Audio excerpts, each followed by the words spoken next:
আজকে হচ্ছে উল্টো রথ। আমি সোজা রথ ভালো করে দেখতে পারিনি, আর উল্টো রথ আমি খুব একটা ভালো দেখতে পারিনি। আর এই দেখো বাইরে প্রচণ্ড বৃষ্টি হচ্ছে, ফোনে বোঝা যাচ্ছে না। আর এখন বাজে হচ্ছে 2টো। আর এখন আমি চা খাবো। আমার এটা একটা বাজে পুরো নেশা হয়ে গেছে চা খাবার।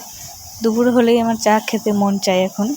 আর দেখো বাইরে আবারও বৃষ্টি শুরু হয়ে গেছে, ফোনে ভালো বোঝা যাচ্ছে না।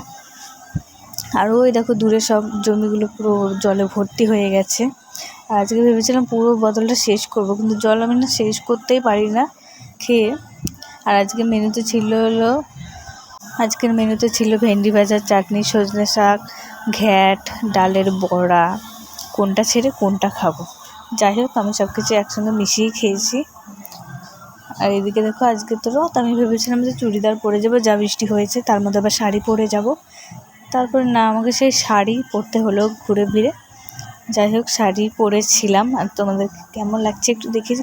একটুখানিকে আমি ভিডিও করেছি, বেশিক্ষণ ভিডিও করতে পারিনি, কারণ সন্ধ্যার আগে আমাকে বাড়ি আসতে হবে সেজন্য। যাই হোক আমার আবার এদিকে চাও কিন্তু হয়ে গেছিলো। চাটা খেয়ে তারপরে বের হয়েছিলাম। আর আমার চা অল্পতে আবার হয় না, মানে 1 কাপে আমার হয় না, আরও একটু বেশি।